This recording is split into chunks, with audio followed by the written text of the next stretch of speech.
What?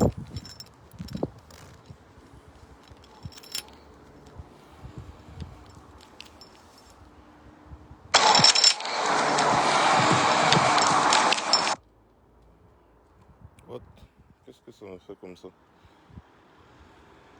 Ah, Facebook.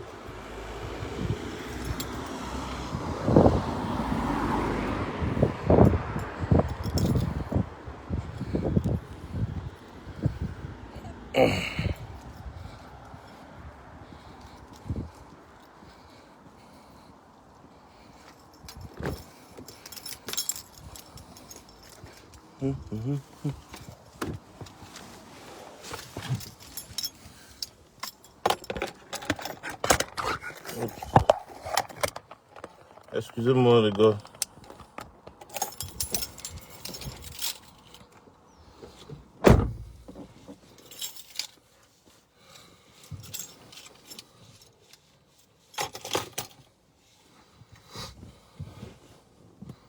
Ah, c'est l'avant-goût du soir. Attendez, je mets qu'on voit bien mon visage. Essayez de partagez-moi ça rapidement. Pour que les gens puissent se connecter le soir.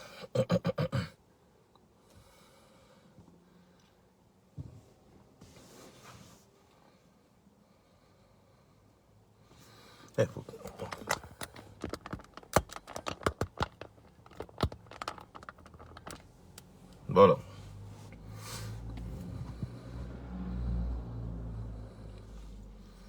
Est-ce que vous me recevez 5 sur 5?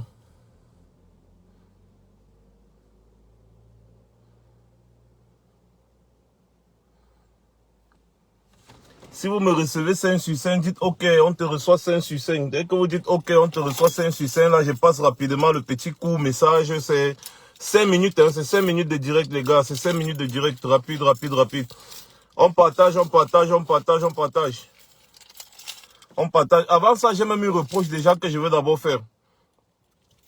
Je vous ai déjà dit que lorsqu'on fait une annonce, ou bien on fait un post, ou bien on fait une sortie, les likes, s'il vous plaît, ça ne sert à rien. Hein.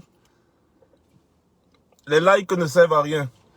On ne peut pas annoncer peut-être quelque chose d'important. On va voir, des gens vont venir poser le pouce bleu.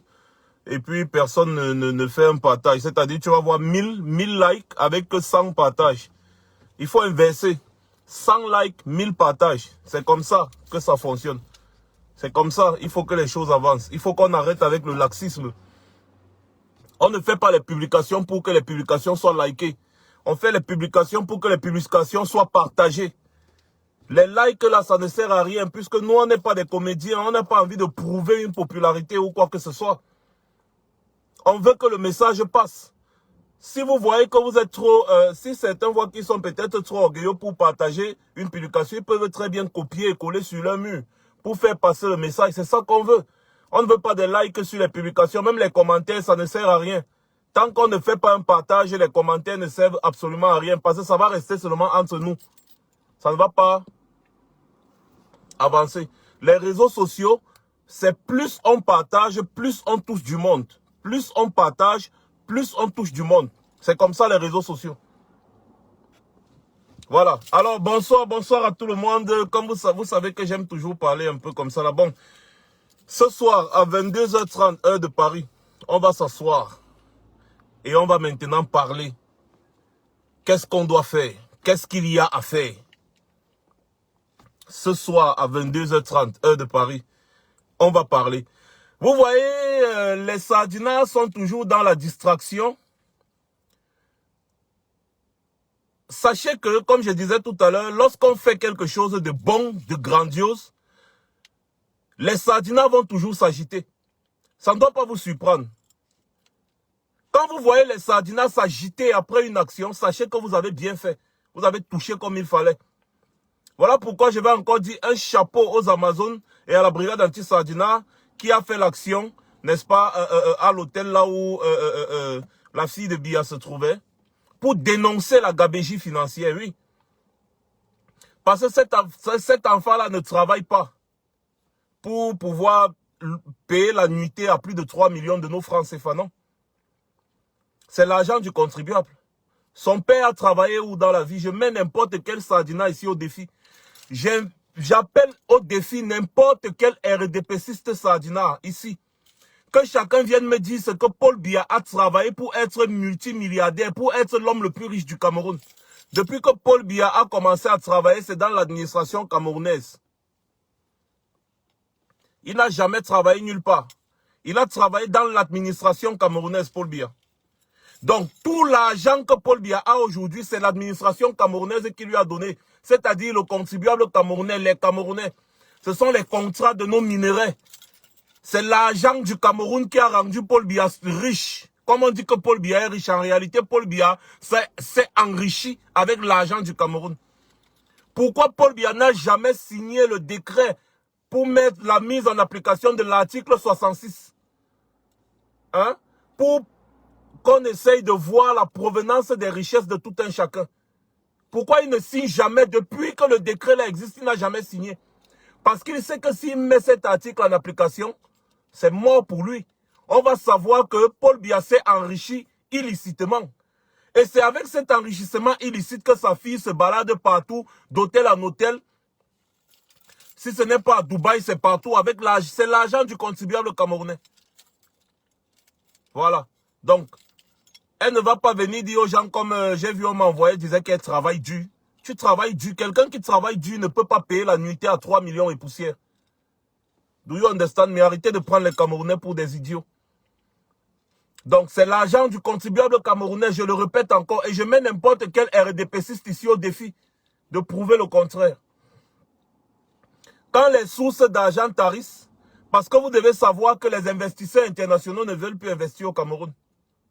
Donc, l'argent est en train de tarir. Même la Chine, qui est le fou-tout, refuse déjà d'investir au Cameroun. Parce que tout investissement est détourné. Il n'y a plus de sources d'argent. La guerre de l'Amazonie absorbe tout l'argent du Cameroun. La gabegie financière a battu tous les records. Il n'y a plus d'argent dans les caisses de l'État. Le Cameroun vit sous respirateur oxygène. Le Cameroun a été asphyxié par le régime Biya. Le Cameroun actuellement est en agonie cruciale. Le Cameroun est en train de vivre actuellement sur assistance respiratoire. Il n'y a plus rien dans les caisses de l'État. Voilà pourquoi une autre bande d'individus a trouvé bon d'escroquer les Camerounais une fois de plus. Après les petits ordinateurs, machin truc, patati patata, la PB, machin truc, on ne sait pas où ces ordinateurs sont aujourd'hui. Les ordinateurs qui coûtaient 45-50 000 francs sur Amazon, on est venu taxer, vendre ça aux Camerounais à 300 000 francs pièce. C'est l'argent du contribuable.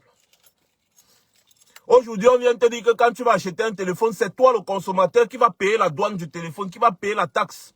33%. 33% de la valeur du téléphone. 33%. 30% de 100 000, c'est 30 000. Donc, ça veut dire que si tu achètes un téléphone de 100 000 francs, tu vas payer plus de 30 000 de taxes sur le téléphone.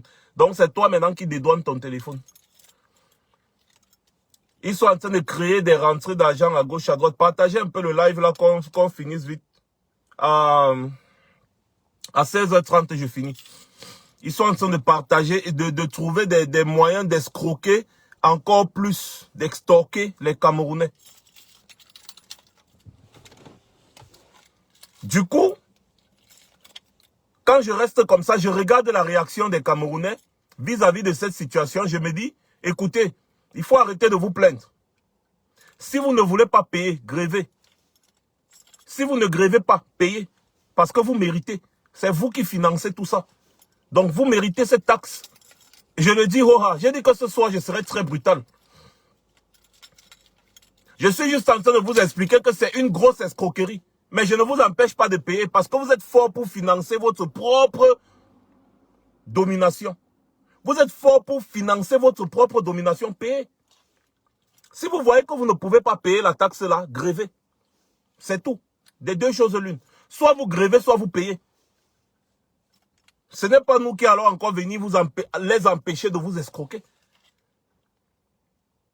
Et j'ai envie de poser une autre question. S'il vous plaît les gars, je pose la question et puis on répond le soir, non?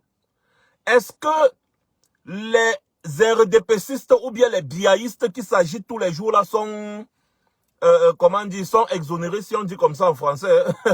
Est-ce qu'eux aussi ne vont pas payer la taxe là? Je veux juste savoir, s'il vous plaît. La taxe sur les téléphones là, je veux juste savoir. Est-ce que les RDPcistes, les biaïstes, les patriotes, l'autre ici, il s'appelle comment? Aïssi le Duc, qui a fait une petite vidéo tout à l'heure pour pleurer. Hein? Vous allez toucher Brenda Bia, vous allez nous sentir. Sentir quoi? C'est comment, non? C'est quoi? Tu es quel parfum pour qu'on te sente en bas? Quand vous avez raté votre vie, votre carrière, vous venez maintenant vous accrocher derrière les miettes que bon voilà, si je supporte un peu Brenda Bia, on va me donner une bouteille de vin blanc parce que votre vie se limite là. Aïssi le Duc, est-ce que Aïssi le Duc sera exonéré de cette taxe? Ou alors tous les biaïstes que vous connaissez là, ils vont aussi payer la taxe là. Moi je veux juste savoir. Hein.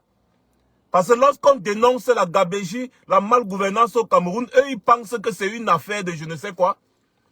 Mais quand je réfléchis bien, eux aussi vont payer cette taxe. Eux aussi, ils payeront, non?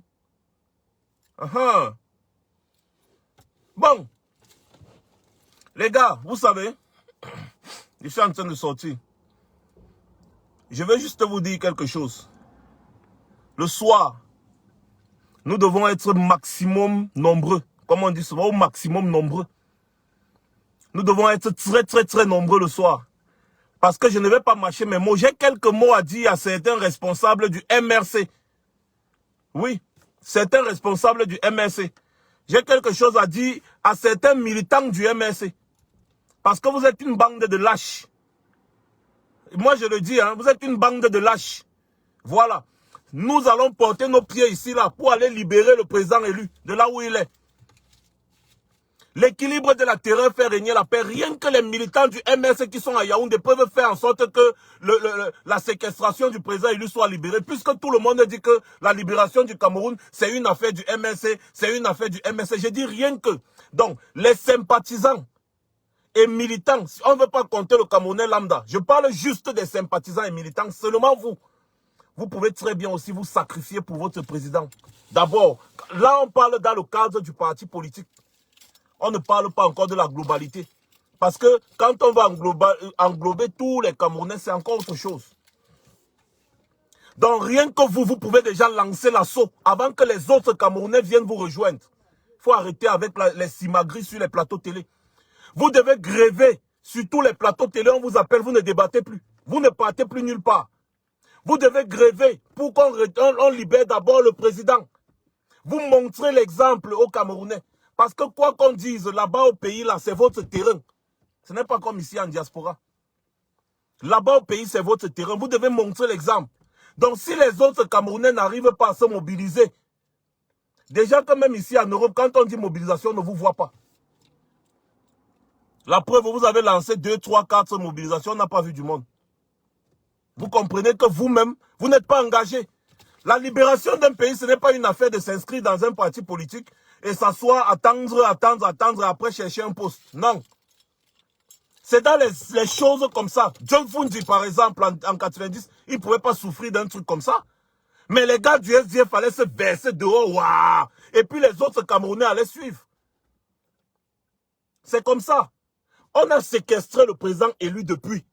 Il n'y a personne pour prendre la tête d'un peloton et dire, bon, ici, là, nous, on peut aussi mourir avec le président élu. Bande de lâches. Excusez-moi, mais vous êtes lâches. On vous a toujours dit que l'engagement, c'est d'abord personnel. Il ne faut pas regarder si quelqu'un a fait ou pas fait. Il n'y a pas quelqu'un là-bas, là, qui peut se lever et dire que, bon, les gars, moi, il m'avait seulement me sacrifier aussi pour le président élu. Hein. Vous le faites d'abord. Les autres Camerounais vont suivre. Puisque les autres Camerounais ne peuvent pas aussi se lever tous comme ça, là, il faut une structure. Et vous êtes déjà la structure la plus organisée au pays parce que c'est un parti politique du pays, c'est au pays, c'est votre champ d'action. C'est votre champ d'action. Et vous êtes des milliers là-bas. Donc vous pouvez très bien aussi sortir des milliers, rien que les gens d'abord du parti politique. Et maintenant, les autres Camerounais vont vous suivre. C'est comme ça. On ne peut pas séquestrer le président élu comme ça. Là, vous êtes là, vous regardez. Et je suis sûr que beaucoup d'entre vous, vous payez les impôts. Il y a beaucoup de militants, même du MRC, des sympathisants, qui payent les impôts. Ce sont vos impôts là qui permettent qui font en sorte qu'on utilise, excusez-moi, qu'on utilise pour séquestrer le président élu. Ce sont vos impôts là qu'on utilise. Donc même les impôts, vous pouvez gréver.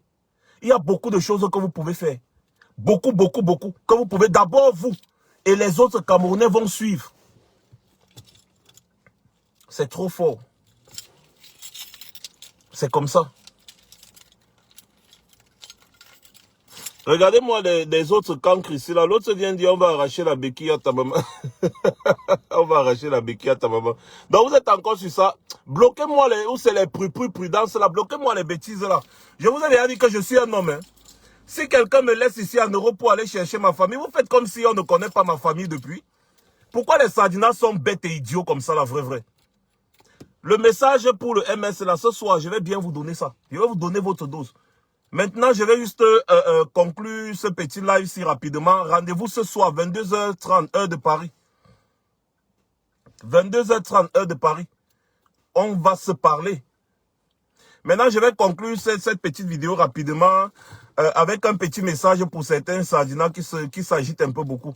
Les gars, ça fait déjà 3 ans et demi que presque 4 ans, 3 ans et demi, disons 3 ans et demi, c'est depuis oui, 2016, 2017, disons 3 ans, 2017, début 2017, que je suis vraiment trop intense dans cette lutte. Parce que je ne vais pas essayer de compter ce que j'ai déjà fait au Cameroun. J'ai fait au Cameroun quand j'étais encore là-bas. Je parle peut-être ici en diaspora. Je dis, hein, vous connaissez quand on dit que quelqu'un est en face de vous. Depuis 3 ans et demi depuis 3 ans que je fais ce combat, si je ne suis pas en vidéo, vous pensez que je suis tombé du ciel? Je suis en vidéo devant vous tous les jours, non? Donc c'est après 3 ans que vous connaissez là où ma famille se trouve, les gars. Mais pourquoi vous êtes idiots et bêtes comme ça là? Donc pour vous c'est un scoop. Ou alors pour vous mettre mon nom sur les réseaux sociaux, c'est un scoop. Ou bien alors je ne sais pas, ma mère ou je ne sais pas trop là, c'est un scoop pour vous. Ouais, grandissez même. Tous les jours, vous faites la même chose. Vous faites la même chose. Donc, vous êtes là, vous répétez la même bêtise. Vous répétez la même bêtise depuis des années. Vous attendez aux résultats différents. Ouais, les sardinas. Changez même de stratégie. Tous les jours, tu tchoukes le mur, tu tchoukes le mur, tu tchoukes le mur. Ça casse ton pied, mais tu continues de tchouker le mur. Je ressemble à quelqu'un qui se cache. Vous faites comme si on se cachait. C'est plutôt vous qui utilisez des faux profils pour vous cacher parce que vous êtes des lâches. Tout simplement. Parce que quand quelqu'un n'est pas lâche, il utilise son vrai profil, il fait la vidéo et puis il dit que voilà, je vais faire ci, je vais faire ça. Un peu comme votre petit sacrifié vaurien que vous avez envoyé devant tout le temps quand il est en cellule, vous n'arrivez pas à contribuer 30 € là. Le petit vaurien là. Parce que sa vie est foutue, hein, ce petit vaurien là, sa vie est foutue. Il bavarde seulement sur les réseaux sociaux. Quand il est en face des hommes, il commence à appeler la police. Sa vie est foutue. Parce que vous le mettez devant, vous le sacrifiez. Tout à l'heure, j'ai vu Jean de Dieu Momo aller lui dire, non, il ne faut pas dire que tu vas tuer, parce que le salopard dit qu'il va tuer ma mère. Jean de Dieu Momo pas faire le commentaire, non, il ne faut pas dire que tu vas tuer, ce n'est pas bien. Nous, on va traiter juridiquement. Ah bon, hein? Tu te défiles déjà, Jean de Dieu Momo. Le dossier est déjà parti devant. C'est comme ça que ça fonctionne. Vous envoyez des petits tintamas comme l'autre là, le Gringalet, Mimi et tous ces gars. Eux, au moins, ils viennent en vidéo. Mais vous vous cachez derrière des faux profils pour proférer des menaces. Non, nous, on ne se cache pas. Vous nous connaissez depuis très longtemps. Depuis très longtemps. Donc, quand les gens me voient là, ils ne me remarquent pas. Je suis né, j'ai grandi au Cameroun. Donc, on ne me remarque pas selon vous. Pour venir en 2020, en fin 2020, pour dire, il s'appelle Brice Kayo. Attention, je m'appelle Tchassem Kayo Brice. Tchassem Kayo Brice. Il faut bien écrire parce que si tu vas engager même une procédure ici et que tu n'écris pas bien mon nom, ça ne va aller nulle part. Tchassem Kayo Brice. Et je l'ai dit ici à plusieurs reprises, donc c'est pas un scoop. J'ai grandi, je suis né, j'ai grandi à Komkana. Je suis un enfant de Komkana, Carrière, Briqueterie, Madagascar, Tinga, Mokolo, Cité Verte. Après, si je vais commencer à vous compter là où je suis allé vivre à gauche, à droite, vous allez comprendre que vraiment... Donc, vous faites le scoop avec quelque chose que les gens connaissent déjà. S'il vous plaît, administrateur, bloquez-moi prudence là, je vous en prie, bloquez les bêtises là. Voilà. Donc, cherchez autre chose. Parce que l'autre là, ça ne marche pas. Si vous avez quelque chose, quand on veut faire quelque chose, on ne dit pas sur les réseaux sociaux. Donc ce n'est pas en venant faire une publication avec la photo d'un membre de ma famille que, oh, je vais le tuer, je vais la tuer, je vais. Vas-y, bon vent. Il faut aller, va faire ce que tu as fait. Parce qu'une vraie personne ne vient pas dire, oh, je vais. Une vraie personne agit. C'est ce qu'on vous dit tous les jours. Une vraie personne agit. Une vraie personne ne vient pas faire un post sur les réseaux sociaux pour dire que je vais. On appelle ça le feu de paille, la bouillabaisse. Et en plus, tu te mets dans les problèmes. Parce que toi, déjà été archivé. Tout simplement. Vous savez, la justice est lente, non? Mais quand elle te frappe, quand elle te frappe bien. C'est ça qui me plaît ici en Europe. Donc les gars, nous on ne se cache pas, on est là. Je suis un homme, celui qui est fort vient m'affronter. Si tu es assez faible et lâche, va chercher ma famille, mais attention. Attention, parce que eux-mêmes ils ne sont pas faciles. Hein? Je vous donne quand même un petit scoop, ils ne sont pas faciles. Ils ne sont pas faciles. Hein? Parce que quand vous me voyez là comme ça là, vous me voyez, n'est-ce pas, vous ne voyez personne, non? Vous ne voyez personne, je suis dans la voiture, vous ne voyez personne. Mais vous ne connaissez pas des milliers et des milliers de personnes qui sont derrière nous. Allez-y, allez. Moi, des petits cancres là. J'aurais peur un jour de quelqu'un qui va agir. Et même si quelqu'un agit, je le retrouve et j'agis sur lui. Parce que comme on parle aussi, c'est comme ça que quand on devient fou, on devient fou. On essaye parfois de raisonner parce qu'on a le bon sens. On raisonne un peu. Même quand on est en face de vous, on vous raisonne. Mais ça ne veut pas dire que nous aussi, on n'est pas fous. Et même si c'est la guerre, on est prêt à faire la guerre. Si c'est le financement, on est prêt à financer. Malheureusement, vous n'êtes pas prêt à financer. Je suis sûr que si je tombe là, je suis à l'hôpital ou alors j'ai un problème, les Camerounais vont se mobiliser ici, ils vont cotiser des milliers et des milliers d'euros pour me soutenir. Contrairement à certains vagabonds sardinats qui sont ici, que lorsqu'ils ont des problèmes, ils n'arrivent même pas à collecter 30 euros. Vous voyez un peu, non? Voilà la différence entre nous. Donc ça veut dire que même si c'est pour faire la guerre, vous savez que la guerre, c'est le financement, c'est le cap. Donc même si c'est pour faire la guerre, nous sommes prêts. Voilà. Alors les gars, j'ai déjà dépassé mon temps, il faut que j'aille. Rendez-vous tout à l'heure, 22h30, heure de Paris. Pour le Mami Pi. Le Mami Pi du live. Chacun va recevoir. Ne l'oubliez pas. Plus de partage que de likes, c'est très important. Je vais rapidement aller faire ce que j'ai à faire. Je vais mettre le GPS sur mon téléphone.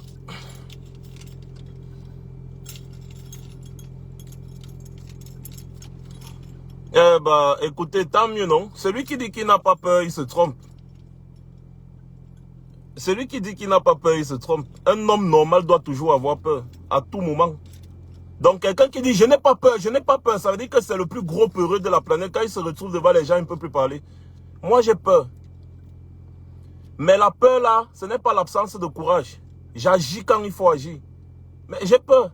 Vous croyez que je n'ai pas peur? Mais j'ai peur les gars, je tremble. Mais quand il faut agir, j'agis. C'est ça, un vrai homme. Il ne bavarde pas beaucoup, mais il agit. Il ne dit pas ce qu'il va faire. Il fait d'abord. Et vous constatez après. Vous voyez un peu les Calibris, toutes les Amazones. Est-ce que quand elles partent faire, elles vous disent? Elles ne vous disent pas, vous constatez seulement, non? Est-ce que quand on quitte un voyage, on se déplace pour aller dans les actions, on n'a pas peur? On a peur. On a peur pour nos vies. Mais la peur ne signifie pas l'absence de courage. Quand il faut agir, on agit. C'est comme ça. Attendez. Donc, il n'y a aucun administrateur pour bloquer la bêtise ici. Attendez un peu. Moi, je bloque ça. Voilà. Bon, les gars, rendez-vous tout à l'heure. 22h30, heure de Paris. Ce sera le Mami Pi.